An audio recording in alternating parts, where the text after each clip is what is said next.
하나님 말씀 함께 보도록 하겠습니다. 기도의 마지막 날 우리가 함께 나눌 말씀은 마태복음 5장 14절부터 16절까지 말씀입니다. 마태복음 5장 14절부터 16절까지 말씀, 우리 다 같이 한 목소리로 말씀 함께 보도록 하겠습니다.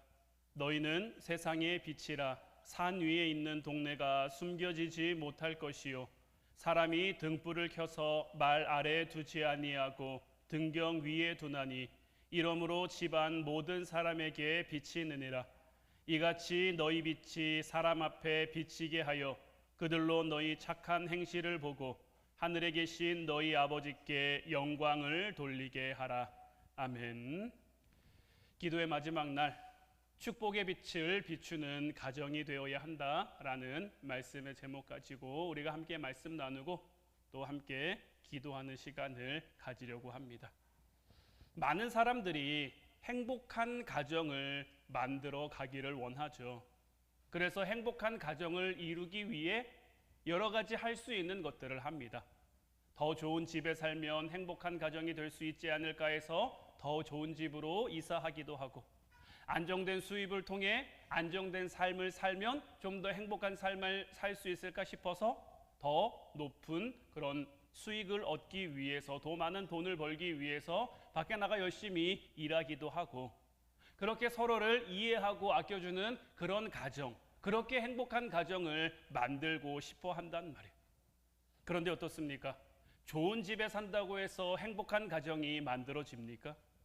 많은 수입으로 부족함 없이 산다고 해서 행복한 가정을 이룰 수 있습니까? 우리는 누구나 다 행복한 가정을 꿈꾸며 살아가지만 우리가 생각한 대로 행복한 가정이 그렇게 쉽게 이루어지지는 않는단 말이에요. 우리가 이번 기도회를 진행하면서 하나님의 청사진이라는 주제로 하나님이 우리 가정을 왜 만드셨는지, 하나님의 형상대로 지으심 받은 사람들을 통해 하나님이 뜻하신 그 가정을 이루었는데 왜 그 가정이 무너지게 됐는지, 이런 부분을 함께 나눴었죠. 하나님께서 가정을 왜 만드셨습니까? 하나님께서는 가정을 그냥 만드신 것이 아니라 가정을 통해 이루고자 하시는 하나님의 뜻이 있으신 거고, 그런데 죄가 그 가운데 들어오게 되면서 하나님과의 관계도 깨지게 됐고 가정도 깨어지게 된 거죠. 그러나 우리를 포기하지 않으시는 그 하나님께서, 우리를 너무나 사랑하시는 그 하나님께서 예수 그리스도를 통해 다시금 우리 가정이 회복되게 하셨고 새로운 기회를 우리에게 허락하셨단 말이에요. 그래서 우리로 하여금 말씀으로 결단하게 하시고 사랑으로 우리 가정을 채워갈 수 있도록 사랑이신 그 하나님께서 우리와 함께 하시며 우리를 도우신단 말이에요.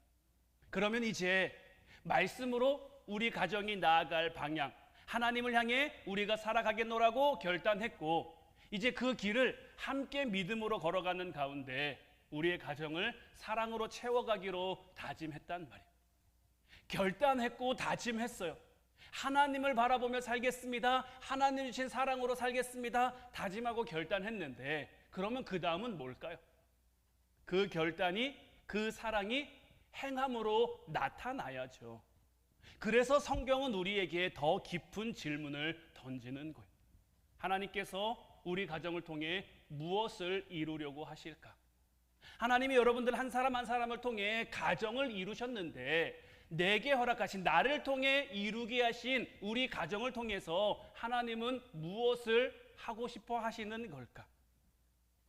우리가 살아가는 가정 안에는 행복도 물론 중요하지만 이 하나님의 뜻을 잊지 않는 것, 하나님의 그 사명과 주신 소명을 놓치지 않는 것도 우리의 삶에 굉장히 중요한 거예요.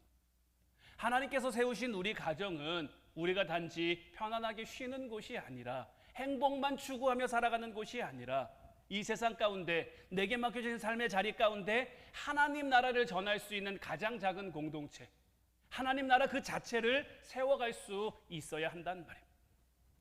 창세기 12장 1절부터 3절까지 말씀을 보면요, 여호와께서 아브라함에게 이르시되 너는 너의 고향과 친척과 아버지의 집을 떠나 내가 내게 보여줄 땅으로 가라. 내가 너로 큰 민족을 이루고 내게 복을 주어 내 이름을 창대하게 하리니 너는 복이 될지라.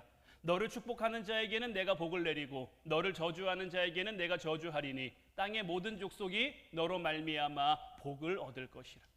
하나님께서 아브라함을 부르시며 이렇게 말씀하셨죠. 내가 너로 큰 민족을 이룰 것이고 너에게 복을 줘서 너의 이름을 창대하게 할 거고 그래서 너는 복이 될 거다. 그런데 이 복은 아브라함 개인을 통해서 이루어지는 게 아니었죠. 아브라함의 가정을 통해서 이루어지는 거였습니다. 우리가 이 부분을 어떻게 알 수 있습니까?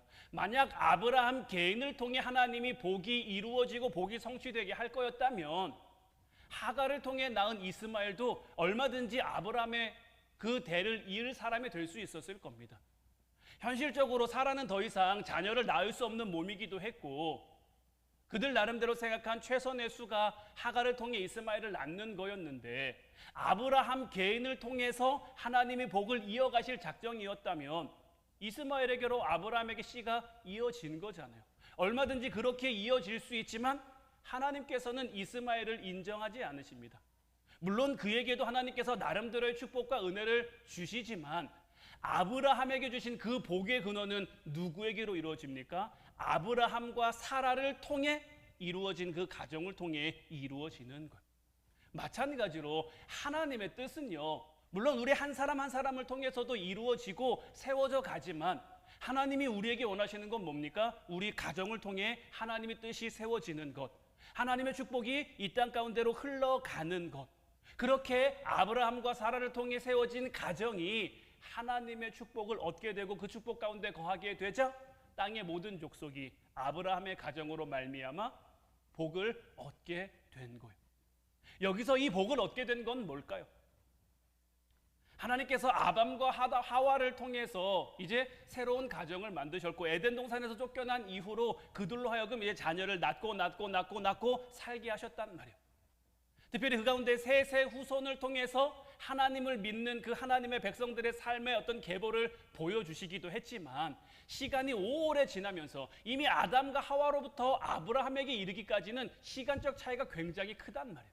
그러다 보니까 이 세상은 하나님을 믿는 문화가 더 많았을까요? 하나님을 안 믿는 문화가 더 많았을까요?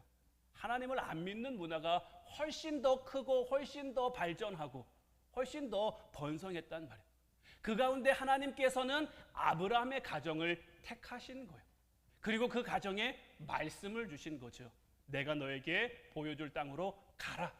이 말씀을 주셨고 아브라함과 그의 가정이 이 말씀에 순종해 하나님 말씀의 결단에 그 길을 걸어갔을 때 하나님께서는 그들로 하여금 복이 되게 하신 것이고 그 복을 여기서 말하는 복은 무엇입니까? 아브라함을 통해 하나님이 누구신지를 깨닫는 복입니다. 이 시대의 사람들은요 세상 문화가 너무 발전해 있으니까 세상 문화가 너무 번성해 있으니까 하나님을 많이 놓치고 하나님을 많이 잃어버리고 살았단 말이에요. 그런데 그 가운데 아브라함을 통해 아브라함의 삶을 보면 아 하나님이 이런 분이시구나 아브라함을 부르신 하나님을 보면 아 하나님이 이런 하나님이라는 것을 알고 깨닫게 되는 것이고 이 아브라함을 통해서 하나님을 깨닫게 되니 하나님의 이름도 부를 수 있는 것이고 하나님께 나아갈 수도 있는 것이고 이것만큼 그들에게 주어질 수 있는 더 큰 축복이 어디 있겠습니까? 아브라함은 그렇게 복의 근원이 될 수 있었던 것이고 하나님께서 우리의 가정을 세우신 것도 마찬가지입니다. 하나님이 여러분들의 가정을 세우신 목적은 여러분들이 축복받는 데서 그치는 것이 아닙니다. 올 초부터 여러분들에게 계속 말씀드리고 있습니다만은 올 한 해 하나님께서 반드시 여러분들의 가정을 복주고 또 복주고 또 복주셔서 여러분들이 구하고 기도하는 그 기도의 제목들을 통한 열매를 맺게 하실 거란 말이에요. 근데 우리 하나님이 바라시는 것, 우리 하나님이 정말로 우리에게 원하시는 것은 뭐냐? 거기서 그치는 것이 아니라 그것을 통해 나아가는 겁니다. 그것을 통해 비추는 겁니다. 우리의 삶이 아름다운 이유는 뭘까요? 모든 사람이 영원을 꿈꿉니다. 영원을 꿈꾸지만 우리의 인생에는 끝이 있죠. 우리의 인생이 아름다운 건요, 끝이 있기 때문에 아름다운 겁니다. 끝이 오지를 않길 바라지만 그래도 그 끝이 있기에 우리의 인생은 더 빛날 수 있는 거예요. 만약 여러분들이 한 10,000년쯤 살 수 있다고 생각해 보세요. 10,000년 중에 지금 여러분들 우리 다 아직 100년도 채 못 산 거잖아요. 앞으로 한 9,900년 더 살아야 되는데 그러면 우리의 인생이 어떨까요? 무슨 의미를 찾을 수 있을까요? 뭐 어떤 크고 작은 일에 뭔가 의미를 둘 수 있을까요? 제가 학창 시절에 무협 소설이나 환타지 소설 이런 거 굉장히 좋아했거든요. 그런 환타지 소설에 빠지지 않고 등장하는 그 인물이 뭐냐면 드래곤이라는 종족이에요. 말은 뭐 2만 년, 3만 년을 산대요. 그러다 보니까 삶에 별로 이렇게 없는 거예요. 왜냐하면 사는 시간이, 사는 연수가 너무 기니까 고작 인간의 삶은 뭐 고작 해야 100년인데 그 100년 동안에 일어나는 일들을 뭐 수만 년 사는 그 드래곤이 그냥 개입하고 싶지도 않고 그냥 별로 자기들 그렇게 복작복작 하는 것처럼 보여지는 거죠. 마찬가지인 거예요. 우리 인생이요, 한 2만 년쯤 살고 3만 년쯤 살게 되면요, 지금 당장 뭐 1, 20년 사이에 벌어지는 이런 일들이 우리에게 그렇게 큰 의미로 다가올 수가 없는 거예요. 우리가 작은 일들에 감동하고 작은 일들에 감격하고 또 작은 일들에 아파하고 슬퍼할 수 있는 것은 뭡니까? 우리의 인생에는 끝이 있고 이 끝이 있는 이 인생을 어떻게 해서든지 복된 것으로, 행복한 것으로 채워가고 싶은 거죠. 지금 우리가 진행하고 있는 기도회도 마찬가지예요. 벌써 오늘이 마지막 날입니다. 참 이놈의 기도회는요, 시작만 하면 벌써 끝이라. 뭐 여러분들은 어떠신지 모르겠습니다만은 저는 늘 이 날이 되면 너무 아쉽거든요. 이것도 전해야 됐고 이것도 했어야 되는데 항상 이쯤 되면 못한 거, 부족했던 거, 모자랐던 것만 생각나고, 그래도 또 기대가 되고 또 소망이 있는 것은 뭡니까? 이번에 기도회는 이것으로 끝이 나지만 또 다음 기도회가 우리에게 있을 거라는 것. 그래서 그 기도회는 내가 더 잘 준비해야지, 더 열심히 준비해야지.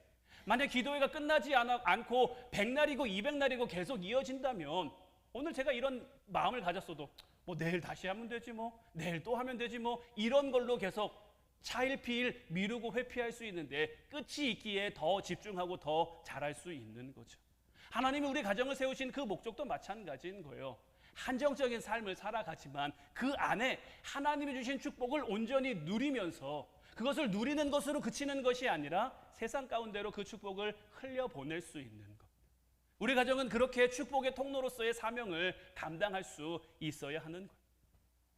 다윗은요, 왕이 되고 난 다음에 하나님의 임재를 상징하는 언약궤를 예루살렘으로 옮겨오고 싶었어요. 그런데 옮기는 과정에서 우사라는 사람이 수레 끌고 법궤를 이동하다가 아라우나의 타작마당에서 말이 날뛰는 바람에 떨어지는 법궤를 잡으려고 했다가 그냥 그 자리에서 죽임을 당한단 말이에요. 다윗은 그 사건으로 인해서 너무 놀라서 법궤를 가져오기를 두려워하는 거예요. 사무엘하 6장 9절 10절 말씀을 보면 다윗이 그날에 여호와를 두려워하여 이르되 여호와의 궤가 어찌 내게로 오리요 하고 다윗이 여호와의 궤를 옮겨 다윗성 자기에게로 메어가기를 즐겨하지 아니하고 가드 사람 오벳 에돔의 집으로 메어간지라. 그러니까 이 일을 본 다윗은 굉장히 큰 충격을 받고 두려워하면서 예루살렘으로 법궤를 가져갈 수 있을까? 하나님이 이것을 기뻐하지 않는 것 아닐까 하면서 이 법궤를 누구 집으로 보냅니까? 가드 사람 오벳 에돔의 집으로 보낸 거예요. 이 가드 사람 오벳 에돔은요, 자기가 원해서 법궤를 집에 모신 게 아니에요. 원래대로라면 이 법궤는 예루살렘으로 갔어야 되는데 가는 길에 생각하지 못했던 그런 사고가 발생했고 사건이 발생했고 그로 말미암아 두려워하게 된 다윗이 그냥 일방적으로 오벳 에돔의 집에 보내버린 거란 말이에요. 법궤를 이제 집에 맞이해야 되는 이 오벳 에돔의 마음은 어땠을까요? 아마도 오벳 에돔은 이렇게 생각했을지도 모르죠. 법궤가 우리 집에 온다고? 법궤가 우리 집에 와도 괜찮을까? 우리가 그 법궤를 감당할 수 있을까? 그 하나님의 거룩을, 하나님의 임재를 우리 가정이, 왜냐하면 법궤가 상징하는 것은 그거였잖아요. 왜 애초에 법궤를 그들이 블레셋에 뺏겼습니까? 법궤를 앞세우고 나가면 하나님의 임재가 함께하니까 모든 전쟁에 이길 수 있을 줄 알았는데 그렇지 못했던 것이고, 그래서 법궤를 블레셋에 뺏겼던 것이고, 그렇게 다시 돌아온 이 법궤를 예루살렘에 데리고 가려고 한 건데 잘못된 방법으로 이 법궤를 옮기다가 하나님의 어떻게 보면 벌이 임한 거잖아요. 그러니까 오벳 에돔도 이 법궤를 가정 안에 두면서 얼마나 걱정되고 얼마나 염려됐을까요? 하지만 그는 두려움 대신 믿음으로 하나님의 임재를 감당합니다. 그래서 사무엘하 6장 11절 12절 말씀 보면 여호와의 궤가 가드 사람 오벳에돔의 집에 석 달을 있었는데 여호와께서 오벳에돔과 그의 온 집에 복을 주시니라. 어떤 사람이 다윗 왕에게 아뢰어 이르되 여호와께서 하나님의 궤로 말미암아 오벳에돔의 집과 그의 모든 소유에 복을 주셨다 한지라. 다윗이 가서 하나님의 궤를 기쁨으로 메고 오벳에돔의 집에서 다윗성으로 올라갔다라고 되어 있는데, 이 오벳에돔의 집으로 하나님의 법궤가 옮겨가자마자 놀라운 일이 일어나는 거예요. 단 3개월입니다. 3개월 있는 동안에 하나님께서는 오벳에돔과 그의 온 집을, 여기서도 우리가 주목해서 봐야 될 것은 뭡니까? 단순히 오벳에돔에게 복을 주셨다가 아니고요, 오벳에돔과 그의 온 집에 복을 주셨다라는 거예요. 그러니까 그 법궤를 그 집에 모심으로 말미암아 오벳에돔의 가정이 복을 받게 된 거죠. 이 하나님이 주시는 축복이 얼마나 명확했는지 어떤 사람이 다윗에게 이야기를 하는 거죠. 왕이시여 왕이시여, 그 법궤가 오벳에돔의 집에 3개월 있었는데 하나님이 놀라운 축복을 그 가정에 허락해 주셨습니다.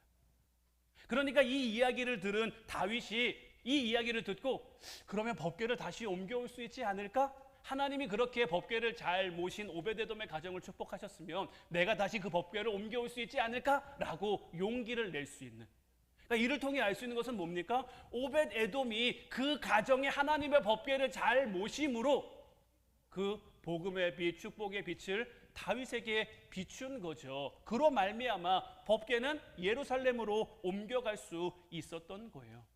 오벳에돔은 그 가정 안에 하나님의 임재를 잘 모신 사람이었죠. 아마 그도 완벽한 사람은 아니었을 겁니다. 그에게도 미숙함이 있었을 것이고 모자람이 있을 것이고 연약함이 있었을 거지만 그 가운데 하나님을 경외하는 마음이 있었고 하나님의 뜻을 소중히 여기는 마음이 그에게 있었던 것이고, 그런 그의 믿음의 그 자세가 그의 가정으로 하여금 하나님의 축복을 비출 수 있는, 전할 수 있는 축복의 통로가 되게 한 거죠. 오늘날에 살아가는 우리 가정도 마찬가지입니다. 우리도 우리의 삶 가운데 다른 여러 가지 바쁜 거 있을 수 있지만, 다른 여러 가지 힘들고 정신없는 것들이 있을 수 있지만, 그 무엇보다 예배를 소중하게 여기고 말씀에 중심을 두고 하나님을 경외하며 우리가 살아가면 상황이나 환경과 상관없이 하나님의 축복이 임하는 가정이 되는 거고요, 그 하나님의 축복의 빛을 비출 수 있는 그런 복된 가정이 되는 거예요.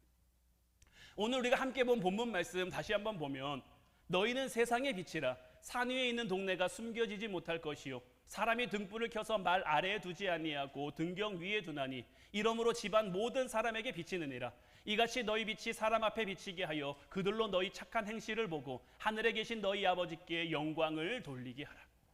자, 예수님께서 제자들에게 말씀하셨어요. 너희는 세상의 빛이다. 사람이 등불을 켜서 말 아래에 두지 않고 등경 위에 둔다. 왜 그렇습니까? 빛이라는 것은 사람에게 비추기 위해 만들어졌으니까, 이 등불은 사람들을 보라고 만들어졌으니까 사람들 안 보이는, 사람들 못 보는 그런 데 숨겨두는 게 아니라 잘 보이는 곳에 두는 거죠. 그래야 그 빛으로 말미암아 어둠 가운데 있는 사람들이 빛을 발견할 수 있을 테니까요. 마찬가지로 하나님께서는 우리 가정에 축복의 빛, 은혜의 빛, 말씀의 빛, 이런 것들을 주시면서 그것으로 하여금 다른 이들에게 비치도록 하기를 원하고 계신 거예요. 그러니까 사실 더 정확하게 말하면요, 우리가 비친다라기보다는요, 하나님이 그 빛을 우리에게 주셨기 때문에 숨길 수가 없는 겁니다. 빛은 감춰지지 않으니까요. 빛은 가려지지 않으니까요. 어떤 이들은 이 말씀을 통해 굉장한 부담감을 갖기도 합니다. 우리의 착한 행실을 하나님에게 비춰야 된다라니까, 우리의 착한 행실로 하나님께 영광을 돌려야 된다라고 하니까. 근데 여기서 우리가 분명히 알아야 될 것은요, 우리 스스로가 착한 행실을 하는 게 아닙니다. 그 빛이 우리 안에 들어와서 그 빛을 우리는 그대로 전하기만 하면 되는, 흘리기만 하면 되는 거예요. 그러면 그것 자체가 하나님 보시기에 영광이 되는 착한 행실이 되는 거예요. 우리가 하나님을 믿는 사람으로서 하나님을 사랑하기 위해서 구제도 하고 선교도 하고 여러 가지도 하지만 사람의 힘으로 하는 게 아닙니다. 하나님이 우리를 통해 하시는 거예요. 우리는 이 명확한 믿음의 고백이 있어야 되는 거예요. 내가 하려고 하면요, 사람이 하는 것에는요 언제나 실수가 생기고 잘못이 생기고 사고가 생길 수 있어요. 그러나 하나님이 하시는 일, 하나님의 뜻대로 하는 일들, 우리를 통해서 그 일이 실현되고 나타내고 발현되면 하나님의 영광이 나타나기 때문에 거기에는 실수가 없는 거예요. 우리는 그렇게 그러니까 이 모든 일들 가운데 날마다 예수님이 말씀하신 것처럼 날마다 자기를 부인하고 주님의 십자가를 지고 주님이 우리에게 헌신의 십자가를 주셨으면 그 헌신의 십자가를 감당하는 거죠. 내가 헌신할 수 있어서가 아니라 주님이 내게 헌신의 십자가를 주셨으니까. 하나님이 내게 선교의 십자가를 주셨으면 내가 선교할 수 있을 만한 어떤 능력과 재량과 여유가 돼서가 아니라 하나님이 그 십자가를 내게 주셨으니까. 내가 할 수 있을까가 아니라 나는 할 수 없을지라도 나를 부인하고 하나님이 하실 거라는 거, 나를 통해 하신다고 하셨으니까, 나를 통해 비춘다고 하셨으니까 그 일이 이루어지기를 구하고 기도하고 기대하며 소망하며 나아가면 하나님이 그렇게 만들어 가시는 거예요. 우리 가정을 통해서도 마찬가지인 거예요. 우리 가정은 세상의 빛이 되어야 합니다. 산 위에 있는 동네가 숨겨지지 못할 것처럼 우리 가정은 그 복음의 빛을, 은혜의 빛을, 축복의 빛을 비추는 가정이 되어야 됩니다. 그렇다고 해서 우리 가정이 뭔가를 해야지가 아니라 말씀드린 것처럼 예배에 힘을 쏟고 예배에 정성을 들이고 하나님을 경외하는 마음으로 우리가 살아가면 하나님께서 우리의 길과 걸음을 인도하여 우리로 하여금 그 빛이 전해질도록 하는 거예요. 그러면 어떻게 해야 우리 가정이 빛이 될 수 있냐? 말씀드린 것처럼 온전한 예배가 회복되어야 하는 거예요. 사무엘 선지자가 온 이스라엘 백성들을 미스바로 모읍니다. 왜 미스바로 모읍니까? 그 당시 이스라엘은 너무 약했어요. 너무 무기력했어요. 블레셋과의 전쟁에서 한 번도 이기지 못합니다. 그냥 블레셋의 밥이 돼서 이리 치리고 저리 치리고. 그러니 사무엘이 온 이스라엘 백성을 미스바에 모아가지고 뭐 합니까? 종일 동안 금식하며 기도하며 예배합니다. 그들 가운데 온전한 예배가 회복되자 어떤 역사가 일어납니까? 블레셋 사람들이 이스라엘 백성들이 미스바에 모였다라는 것을 듣고 미스바로 온단 말이야. 저것들이 뭐 하려고 저기 모여 있나? 아직 정신을 못 차렸나? 이번에 가서 따끔하게 교육시켜줘야지. 이런 마음 가지고 미스바로 향했는데 하나님의 역사, 하나님의 기적이 온전한 예배가 회복된 이스라엘 가운데 임하니까 한 번도 이길 수 없었던, 한 번도 당해낼 수 없었던 그 블레셋을 몰아내고 또 몰아내고 또 몰아내게 되는 거예요. 우리 안에도 온전한 예배가 회복되면요, 말씀이 중심에 있는 그 가정은요, 세상과 다른 향기를 낼 수밖에 없는 거예요. 세상은 감히 따라올 수 없는 그런 향기를 전할 수밖에 없는 거예요. 열왕기상 17장 1절 말씀 보면 길르앗에 우거하는 자 중에 디셉 사람 엘리야가 아합에게 말하되 내가 섬기는 이스라엘 하나님 여호와께서 살아계심을 두고 맹세하노니 내 말이 없으면 수년 동안 비도 이슬도 있지 아니하리라. 하나님께서 엘리야 선지자를 통해서 이 땅에 비를 내리지 않겠다. 그래서 비도 없을 것이고 이슬도 없을 것이고 이렇게 말씀하셨단 말이에요. 3년 6개월 동안 비가 오지 않아서 비가 내리지 않으니 어떻습니까? 땅은 다 말라붙고 그러다 보니까 마실 물도 떨어지고 먹을 것도 점점 떨어졌단 말이에요. 이는 엘리야 선지자에게도 마찬가지입니다. 그리시네가에서 하나님이 주신 까마귀를 통해 주시는 거 먹고 있었는데 이 그리시네가가 완전히 말라버렸단 말이에요. 갈 곳이 없는 이 엘리야에게 하나님은 시돈에 있는 사르밧으로 가라고 말씀하시면서 그곳에 있는 한 과부를 통해서 너의 필요를 채워주겠다라고 말씀하신단 말이에요. 하나님 말씀을 따라서 엘리야는 사르밧이라는 그 이방 땅을 향해 갔고 그곳에서 만난 하나님이 말씀하신 그 여인은 어린 아들 하나를 둔 가난한 과부였단 말이에요. 하나님이 이 여인을 통해 먹을 것을 준다고 말씀하셨으니까 그에게 요구했죠. 나를 위해서 떡을 내오고 물도 좀 가져와라.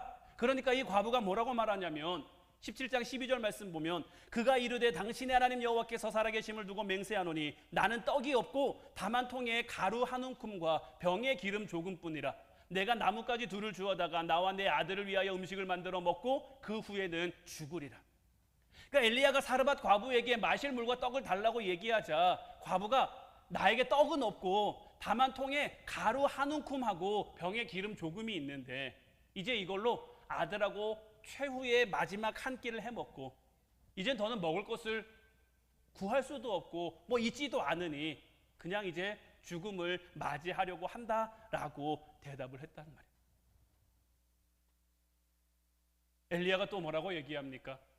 엘리야가 그에게 이르되 두려워하지 말고 가서 내 말대로 하려니와 먼저 그것으로 나를 위하여 작은 떡 한 개를 만들어 내게로 가져오고 그 후에 너와 내 아들을 위하여 만들라. 이스라엘 하나님 여호와의 말씀이 나 여호와가 비를 지면에 내리는 날까지 그 통에 가루가 떨어지지 아니하고 그 병에 기름이 없어지지 아니하리라 하셨느니라. 과부의 사정을 들었어요. 마지막 가루 한 움큼, 기름 조금, 이제 이걸로 마지막 음식을 만들어 먹고 이제 아들과 함께 죽을 겁니다. 이때까지 이 과부와 아들이 배불리 먹고 마시면서 마지막 남은 음식이었을까요? 아마도 아꼈지만 그 아낌 속에서도 이제 마지막을 드러낸 거죠. 이제 최후로 그 가루 한 움큼으로 떡을 만들어 봐야 뭐 얼만큼 만들 수 있겠습니까? 이제 그거 마지막으로 이제 먹고 더는 이제 먹을 것을 구할 수 없으니 이제 최후를 맞이하려고 합니다 했는데, 엘리야는 그럼에도 불구하고 그거 나에게로 가져와라. 그거 나에게로 가져와라. 그러면 기근이 끝날 때까지 통의 가루가 닳지 않을 거고 기름이 마르지 않을 거다. 여러분들이 이 요청이요, 이 사르밧 과부에게 얼마나 부담스러웠을까요? 우리는 말씀의 결과를 다 아니까요. 이 말씀 끝에 어떻게 됐는지를 아니까요. 그래, 말씀에 순종해야지, 믿음으로 순종해야지. 어쩌면 본인 혼자 굶고 있었다면요, 그래도 엘리야 선지자의 그 말에 이것이 내게 주어진 사명이라면 할 수 있지만요, 지금 여기 누가 같이 걸려 있습니까? 어린 아들이 걸려 있잖아요. 이 어린 아들이 걸려 있는 문제, 여러분들도 여러분들이 헌신하고 여러분들이 희생하는 건 뭐 그쵸, 괜찮을 수 있죠. 근데 이게 자녀에게로 같이 이 문제가 걸려지면 이게 또 다른 문제가 되어버리더라고요. 내가 힘든 건 괜찮은데 내 자녀가 힘든 건 보기 어려운 마음, 내가 어려운 건 괜찮은데 내 자녀가 어려운 건 보기 어려운 마음, 이건 부모라면 누구에게나 있는 그런 마음이잖아요. 이 사르밧 과부도 이 아들 얼마나 살리고 싶을까요? 자기 못 먹어도, 자기 안 먹어도 이 아들을 살리고 싶을 건데 도저히 이젠 더 이상 뭐 살릴 수 있는, 함께 할 수 있는 그 수단이 없는 거죠. 최후의 그 만찬인데 한번 본 적 없는 사람일 거예요. 만난 적도 없는. 그리고 사르밧 과부와 이 엘리야는 같은 뭐 동양 사람이나 같은 민족도 아니란 말이에요. 이방 여인이고 이스라엘 선지자고. 그런 그가 난데없이 나타나서 그거 나에게로 가져와라. 그러면 통의 가루가 떨어지지 않을 거고 기름이 마르지 않을 거다. 보통 결단이 아니고서는요, 이 말에 따르기가 너무 어려운 거예요. 그런데 어떻습니까? 그가 가서 엘리야의 말대로 하였더니 그와 엘리야와 그의 식구가 여러 날 먹었으나 여호와께서 엘리야를 통하여 하신 말씀같이 통의 가루가 떨어지지 아니하고 병의 기름이 없어지지 아니하니라. 그녀는 말씀에 순종했고요, 결과는 놀라웠죠. 근데 우리는 항상 보면요, 이 결과만 꿈꿉니다. 여기까지 오도록 그녀가 고민했던, 그녀가 마음속에 가졌던 그런 고민과 걱정과 염려, 그가 치열하게 싸웠던 그런 것들은 생각하지 않고 자꾸 결과만. 하나님 말씀하셨잖아요. 하나님 약속하셨잖아요. 그 약속을 이루어가기 위한 과정이 있어야 되는데, 그 말씀이 성취되기 위한 과정이 있어야 되는데, 하나님이 뭐 우리에게 말씀하시면 하나님 우리에게는 이것도 없고요, 저것도 없고요, 나는 이것도 할 수 없고요, 나는 저것도 할 수 없고요. 대신 하나님은 이것도 해주시고요, 저것도 해주시고요, 우리 가정에 이것도 있었으면 좋겠고요, 저것도 있었으면 좋겠고요. 사르밧 과부의 가정 보세요. 뭐 가진 건 있는 가정이었습니까? 아무것도 없는 가정이었죠. 가난했고 절망스러웠고 미래도 없었단 말이에요. 하지만 그 가정 안에 엘리야를 통한 하나님의 말씀이 임했고요, 그 말씀 앞에 믿음으로 순종했을 때 그 가정은 하나님의 기적을 경험하는 그 믿음의 장소가 될 수 있었던 거예요. 우리의 가정도 마찬가지예요. 우리가 우리 가정을 볼 때 한없이 부족해 보일 수 있어요. 그러나 하나님의 말씀이 우리 가운데 들어오며, 지금 당장은 내가 먹고 사는 문제로 너무 지쳐서 하나님의 뜻을 감당할 자신도 없지만, 이런 우리에게 하나님의 말씀이 임했을 때 우리가 하나님 말씀에 순종한다면, 하나님 말씀대로 믿고 따르도록 결단한다면 하나님의 역사가 나타나게 되어 있는 거예요. 저는 이 하나님의 역사를요, 저희 집안을 통해서 좀 봅니다. 지금은 이제 돌아가셨지만 저희 할머니는요, 정말 그냥 시골 할머니예요. 혼자서 버스도 탈 줄 모르고요, 뭐 그냥 혼자서는 뭐 이렇게 할 수 있는 게 없는 그런 할머니셨단 말이에요. 근데 또 제가 일찍 돌아가셔갖고 저는 별로 본 적이 없지만 제가 들은 저희 할아버지는요, 굉장히 좀 풍류를 즐길 줄 아는 분이셨어요. 할머니는 집에서 쇠가 빠지게 고생하고 어떻게 해서든지 어떻게든지 집 앞에 있는 텃밭 이렇게 일궈가지고 그걸로 장에 내다 팔아가지고 저희 아버지가 6형제였거든요.